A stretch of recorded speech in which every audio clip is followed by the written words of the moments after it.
Okay, hey, this is Mark coming to you from Baker's Green Acres, and I've got something going here that I think is of interest, and I'd like to kind of show it off. I got Jim helping me here. We've just built this H-post, and we're going to stretch some wire on that that'll go up to the corner there, and then we've installed this gate, and of course there's a corner post right there you can see, nice pumpkins and stuff. And so this pen, which has been retrofitted to accommodate calves from, it used to be a boar pen, will be, it'll be bigger. And our plan is to have at least, I don't know, 5 or 10 huts in here, porta huts. So when we get new calves, we can isolate them for a little while in the hut. And then when we turn them loose, they can be in with the general populace of calves, which is what we have right here. All right. If you remember, this is Ruby. All right. And she's really gotten a lot bigger. And then Cole, Merriweather, and Cece, cookies and cream. All right, but that's cool. That's cool. But a cooler part here is going to be, I have a gate right here in the pen, right in the corner of the pen. And it used to be that I could open that gate and I could let my boar in with the female pigs that it would be in here. And then he could go in and have some dates. And then he could come back and hang out in his bachelor pad over here, you know. But we're not doing pigs over here anymore. I have a few pigs over on the other side of the farm, but that's it. I'm not doing very many pigs. So I put this in rye. And I did that about, I don't know, I guess it would be 3 weeks ago that I put that in rye. And it came up pretty nice. It's a little on the weedy side, but it's because we haven't done it in a while.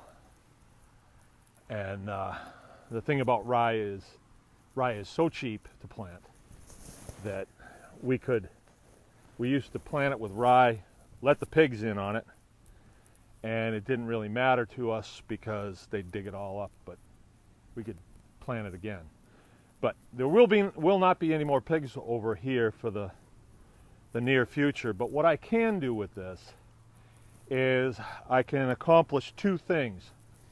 I can put up a wire across here, a hot wire, electric wire, and I can put it up about 2 feet. And about 2 feet would be right at about nose height of a calf. When calves are young, you can teach them stuff, and they never forget it. So we'll have that wire in there, and they'll go out, and you can see that they are experimenting with hay here. You know, these guys are still, some of them still on the bottle. But they're experimenting with hay. And when we turn them out in here, they'll do really well on this rye. It's because it's lush green and supple. It's easy for them to pick and chew and digest. We wouldn't want to give them too much because they could get the runs off of it. But we'll open this gate and we'll let them in there. We'll limit how far they can go with a hot wire. And it'll do two things.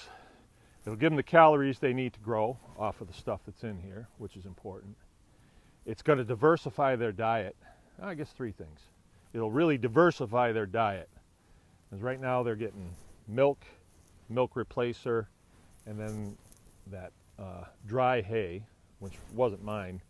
Somebody else did that, and that stuff's pretty old.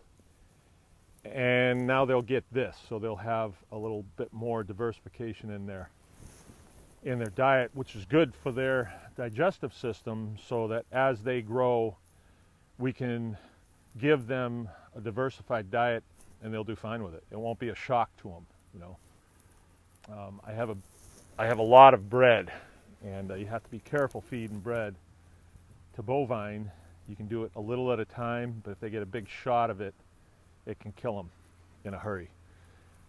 The other thing that we'll do by putting them out here is it'll teach them electric fence. And if they learn electric fence at a young age like that, they'll be just like my milk cow, Rose, who we don't even have to turn the fencer on. We don't have to do that because she hit that thing when she was a young cow and she's never forgot it, which I don't forget it either. Whenever I've walked into a fence or grabbed something that was touching a fence, which has happened too many times, you back something up, a piece of hay equipment, and into a fence, and then you get off and you're doing something and all of a sudden you just get shocked pretty bad.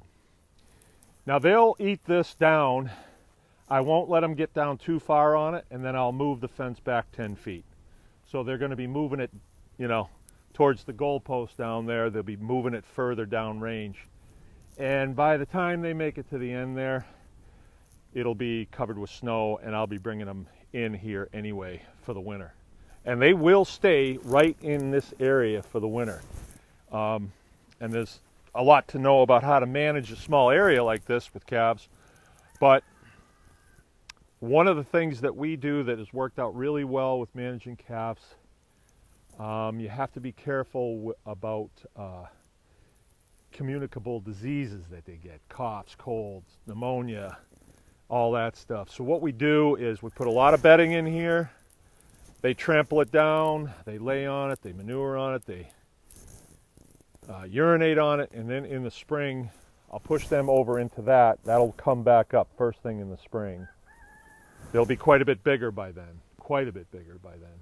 We'll push them into there, and then from there they'll go in with the cows, with the full-size animals.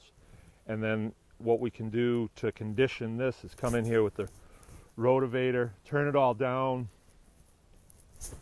plant something on it, and let the cleaning process begin of growth. And you know, rye would be perfect to put on here, and you put rye in the spring and it just explodes, especially on ground like this with this, you know, such heavy traffic. But we don't want them on here, you know, 365 days a year, because then this ground, you know, just like our pig ground, will go sour and only terrible things will grow. All right, remember, anyone can farm.